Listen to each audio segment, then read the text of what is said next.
Number 3 سفر کی starting کہاں سے ہوئی، نمبر 4 سفر کہاں پر ختم ہوا، نمبر 5 سفر دن میں ہوا یا رات میں ہوا، نمبر 6 سفر میں ٹائم کتنا لگا، اور نمبر 7 سفر کس مقصد سے ہوا ہے۔ قربان جاؤں، اللہ تعالیٰ نے اس چھوٹی سی آیت میں 7 باتیں ذکر کر دی ہیں، چھوٹی سی آیت میں جو میں نے ابھی آپ کے سامنے پڑھی۔ سبحان الذی اسری بعبدہ لیلا من المسجد الحرام الی المسجد الاقصی الذی بارکنا حولہ لنریہ من آیاتنا انہ هو السمیع البصیر۔ اتنی آیت میں یہ 7 چیزیں اللہ نے بیان کر دی۔ پہلے معراج کے واقعے کو مختصر سن لیتے ہیں۔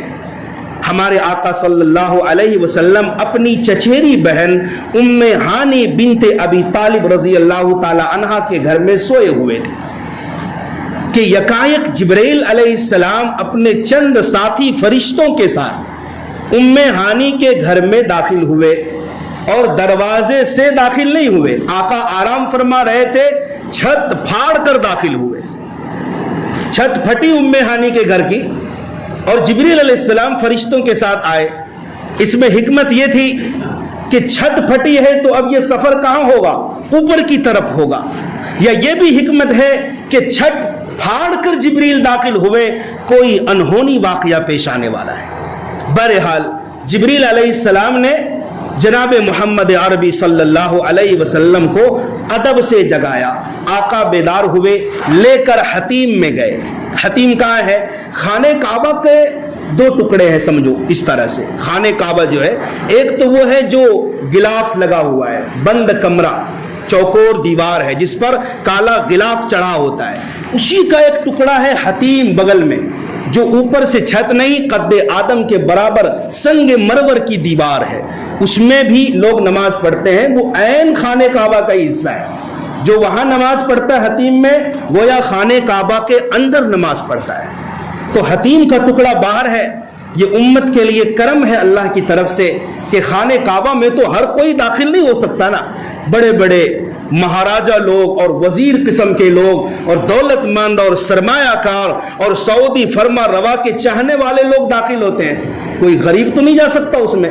لیکن اللہ نے کرم فرمایا کہ حتیم کو باہر کر دیا، اس میں ہر طرح کے لوگ آئے، عورت بھی آئے، مرد بھی آئے، نماز پڑھیں، اور لوگ پڑھتے ہیں۔ تو حتیم میں جبریل نے آقا کو لے جا کر لٹایا، آقا وہاں بھی سو گئے۔ پھر ان فرشتوں میں یہ مشورہ ہوا کہ یہ جو بیچ میں سویا ہے، آپ کے ایک طرف حضرت حمزہ سوئے تھے، ایک طرف حضرت جعفر سوئے تھے، فرشتوں نے کہا جو بیچ والا ہے نا، اس کو اٹھاؤ اور لے چلو۔ ہمارے آقا صلی اللہ علیہ وسلم کو اٹھایا اور چاہے زمزم کے پاس لے آئے۔ وہیں قریب میں ہی زمزم کا کنواں ہوا کرتا تھا، پرانے حجاج کرام جب جاتے تھے تو کنواں کو دیکھتے بھی تھے اور اسی کنواں سے پانی پیتے تھے۔ اب دیکھنا مشکل ہے، اس کے اوپر تعمیر ہو گئی ہے۔ بہرحال نیچے زمزم کا کنواں ہوا کرتا تھا، تو چاہے زمزم کے پاس لے آیا۔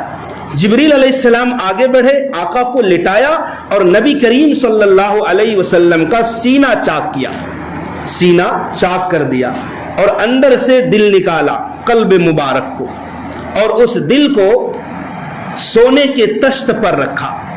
دنیا میں سب سے قیمتی دھات اور دولت سونا ہے، اور سب سے قیمتی دل محمد مصطفیٰ صلی اللہ علیہ وسلم کا ہے۔ تو قیمتی چیز کے لیے قیمتی برتن کا متعین ہوا، انتخاب ہوا، سونے کے تشت پر رکھا اور زمزم کے پانی سے صاف کیا، صفائی ہوئی۔ اسی لیے علماء کہتے ہیں کہ سب سے متبرک پانی زمزم کا پانی ہے، مائے کوثر سے بھی اور ہر طرح کے پانی سے۔ اگر اس پانی سے زیادہ کوئی بابرکت پانی ہوتا، مقدس پانی ہوتا، تو یہاں اسی کا استعمال ہوتا۔ تو زمزم کے پانی سے دھویا گیا، اور جنت سے جبریل علیہ السلام ایک تشت میں ایمان اور حکمت اور نور اور علم کا خزانہ لے کر آئے تھے، وہ سارا کا سارا قلب اطہر میں ڈال دیا گیا، اور جبریل امین نے سینے کو سی دیا، اور ہمارے آقا دیکھ رہے ہیں۔ سب سے بڑی بات یہ ہے، آج بھی چھوٹا سا آپریشن ہو نا ہارٹ کا، تو بغیر بے ہوش کے نہیں کرتے ہیں، جان کا خطرہ رہتا ہے۔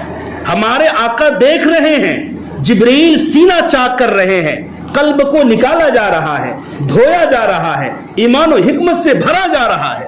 اچھا یہ کس لیے ہوا؟ اس لیے ہوا تاکہ دل مضبوط ہو جائے اور عالم بالا میں جب جائیں، آسمانوں کی سیر کریں، عرش پر پہنچیں تو دل متحمل ہو اور وہاں کی ساری چیزوں کو دل برداشت کر سکے، ورنہ عالم بالا کی جو چیزیں ہیں وہ ہمارے قلوب سے باہر کی بات ہے۔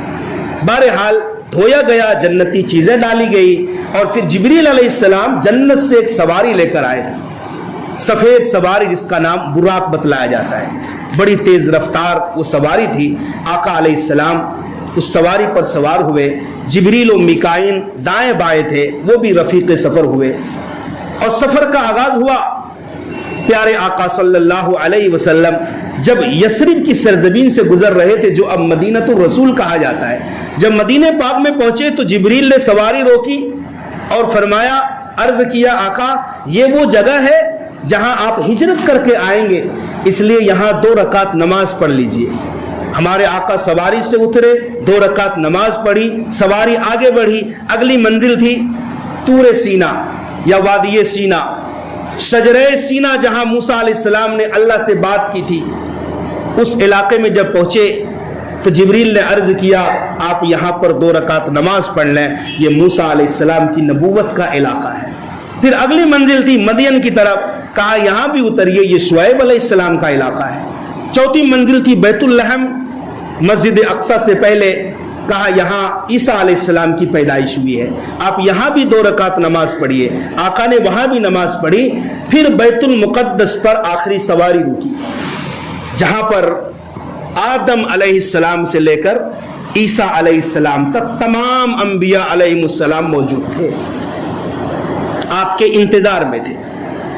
تمام انبیاء، 7 لاکھ نبی، ہمارے آقا صلی اللہ علیہ وسلم وہاں پہنچے، براق کو باندھا گیا سواری کو۔ پھر آقا علیہ السلام مسجد میں داخل ہوئے، وہاں اذان دی ایک شخص نے، پھر نماز کے لیے تکبیر ہوئی، اور امامت کے مصلی پر ہمارے اور آپ کے آقا جناب محمد صلی اللہ علیہ وسلم تشریف لے گئے۔ آپ نے سب نبیوں کو نماز پڑھائی۔ اسی دن سے آپ امام الانبیاء کے لقب سے نوازے گئے کہ انبیاء نے آپ کی پیچھے نماز پڑھی۔ یہ باتیں ہو گئی، تعارف ہوا، ملاقاتیں ہوئی، حمد و ثنا ہوئی اللہ کی۔ پھر ایک سیڑھی لائی گئی جس کو معراج کہا جاتا ہے، یا وہ ایسی چیز تھی جو اللہ اور اللہ کا رسول ہی جانے، لے جانے والا جانے اور جانے والا جانے کیا کیفیت ہوگی۔ بہرحال آقا آسمان اول کی طرف گئے۔ زمین سے آسمان کا فاصلہ 500 برس عموماً بتایا جاتا ہے۔ وہاں آسمان کے دربان نے پوچھا کون ہے؟ جبریل نے کہا میں ہوں، نے اپنا نام بتایا۔ کہا آپ کے ساتھ کون ہے؟ کہا محمد ہے صلی اللہ علیہ وسلم۔ کیا انہیں بلایا گیا ہے؟ جبریل نے کہا ہاں بلایا گیا۔ پھر دروازہ کھلا، آپ آسمان اول کے اندر گئے۔ یہ سوال و جواب ہر آسمان پر ہوا ہے، 7 آسمان پر۔ پہلے آسمان پر حضرت آدم علیہ السلام سے ملاقات ہوئی، دوسرے آسمان پر گئے، پھر وہاں سے بھی فاصلہ ہے، جتنا اس زمین سے آسمان کا فاصلہ ہے اس سے زیادہ پہلے آسمان سے دوسرے آسمان کا فاصلہ ہے۔ وہاں بھی سوال جواب ہوا، وہاں ملاقات ہوئی حضرت عیسیٰ علیہ السلام سے اور حضرت یحییٰ علیہ السلام سے۔ تیسرے آسمان پر حضرت یوسف علیہ السلام ملے، چوتھے پر حضرت ادریس علیہ السلام ملے، 5ویں پر حضرت ہارون علیہ السلام، 6 پر موسیٰ علیہ السلام، اور 7ویں پر حضرت ابراہیم خلیل اللہ علیہ السلام سے ملاقات ہوئی۔ یہ سب کے سب استقبال میں بلائے گئے تھے آپ کی زیارت کے لیے، لیکن حضرت عیسیٰ علیہ السلام جو دوسرے آسمان پر تھے وہ پہلے سے ہی موجود تھے، کیونکہ ان کا ٹھکانہ پہلے سے وہیں پر ہے۔ اللہ نے اس دنیا سے عیسیٰ علیہ السلام کو اٹھا لیا ہے زندہ، تو دوسرے آسمان پر پہلے سے ہی موجود تھے۔ 7 آسمان کے اوپر گئے، سدرہ کے پاس پہنچے۔ یہ جو معراج کا واقعہ ہے، آسمانوں کی سیر کا اور پھر سدرہ کا اور جنت جہنم کو دیکھنے کا، قرآن کریم کی سورہ والنجم میں یہ ذکر ہے۔ سدرہ سے پہلے آپ علیہ السلام کو جنت کی سیر کرائی گئی، آپ نے جنت دیکھی، حضرت عمر کا محل دیکھا، جنت میں بلال حبشی کے چلنے کی آہٹ محسوس کیے، پھر جہنم کو دیکھا۔ جہنم کو دیکھنے سے مطلب یہ ہے کہ جہنم اور آقا کے درمیان کے پردے کو اللہ نے ہٹا دیا. جب پردہ ہٹا دیا جائے تو چیزیں نظر آتی ہیں. جنت کو دیکھا، ظاہر سی بات ہے جنت اور جہنم تو ایک جگہ نہیں ہے. جنت اوپر ہے، یاد رکھنا، جہنم نیچے ہے. جنت اوپر ہے، علیین میں نیک لوگوں کی روحیں رہتی ہے. علیین کہاں ہے؟ اوپر ہے. اور برے لوگوں کی روحیں اور ان کو سزا دی جاتی ہے سجین میں. سجین تحت الثری میں ہے، ساتوں زمین کے نیچے ہے. ظاہر سی بات ہے فاصلہ ہے. آقا نے جنت کو دیکھا اور جہنم اور آقا کے درمیان کے پردے کو اللہ نے ہٹا دیا. جہنم کو بھی دیکھا. جہنم میں مختلف لوگوں کو مختلف سزائیں دی جا رہی تھی. سود خور کی سزا الگ، زناکاروں کی سزا الگ، شرابی کی سزا الگ، اور مختلف کاموں، بے نمازی کی سزا الگ. آقا نے سب کو دیکھا. پھر سدرہ پر گئے. سدرہ کیا ہے؟ سدرۃ المنتہا. سدرہ کہتے ہیں بیری کے درخت کو. منتہا آخری، لاسٹ، یعنی زمین سے جو اعمال یا جو چیزیں اوپر جاتی ہیں وہ سدرہ تک جا کر ٹھہر جاتی ہے، جو ساتویں آسمان کے اوپر ہے. اسی طرح اوپر سے جب اللہ کا کوئی حکم نازل ہوتا ہے یا اللہ کچھ بھیجتا ہے وہ سدرہ پر آ کر ٹھہر جاتا ہے، پھر وہاں سے نیچے لے جایا جاتا ہے. سو سدرہ پر نیچے والی چیزیں ٹھہرتی ہے، اوپر سے آنے والی. سدرۃ المنتہا کو آپ یوں بھی سمجھیں کہ اس سے اوپر کوئی عام فرشتے کو بھی جانے کی اجازت نہیں.